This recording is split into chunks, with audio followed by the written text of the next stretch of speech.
There's a nice chunky one. That fish actually missed it the first time and came back and smashed it. Hey guys, thanks for stopping by today. I hope you're having a great day. Today I have some spinnerbait modifications for you, ones I really like to use in the fall. Fall of the year can be kind of a tricky time to fish. You fish a lot of times, if you fish your normal speed, normal way, they'll come up and they'll be interested in bump and miss and everything, especially with spinnerbait. Something I do that will help correct that is I go with a monster blade on the spinnerbait. I've changed a couple of them out just for fall purposes. This is actually a number 6 Oklahoma blade. A lot of times used on like a bucktail or something like that. A big Colorado blade will work as well. But I really like this Oklahoma blade because if there is some dead grass and stuff, it comes through it a lot better. Normally I start out with a 3/8 ounce spinnerbait. In the fall I move up to the half. Just because that big blade, you need some balance there. But what that blade does is actually slows down your retrieve rate a little bit. It'll keep the bait higher in the water column and you can reel it slower. The other thing it does is puts out a massive amount of vibration.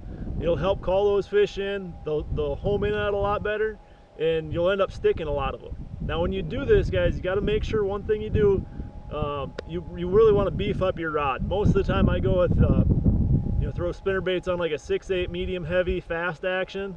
For this, I step up to a 7/1 medium heavy St. Croix. This is their worm and jig rod. It's got a little bit more backbone, and the reason being is because this blade draws so much resistance in the water when you're pulling it. When you go to set that hook really hard on a shorter rod, you end up not getting a whole lot of power to set the hook. The reason being is because there's so much resistance there just from the blade itself. I know it sounds like you should be able to set it anyway. I've lost enough fish doing this that you definitely want to step up to a beefier rod. Those guys that don't throw St. Croix rods, you might even want to bump up to a heavy power rod. I also recommend braid with this. Again, no stretch on that longer cast. If you get hit right away, you can still get a decent hook set into it. Now the other thing I might do after this is I might throw a trailer on there. Usually something like a Eco Pro Tungsten swing shad, either a 3.8 or 4.8 inch.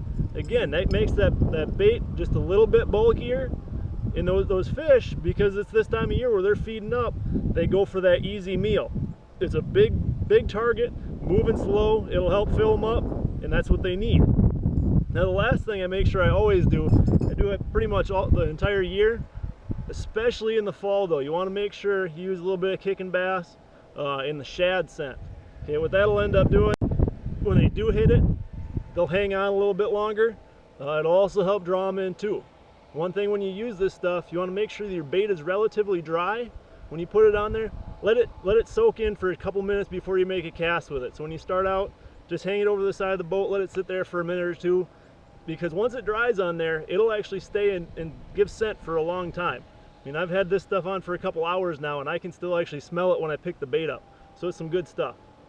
Hopefully these tips will help you guys catch some more fall fish, chucking that spinnerbait around. If you look in the description of this video, there's links to my social media, as well as to the products that I use for doing this. Until next time, guys, God bless and good luck on the water.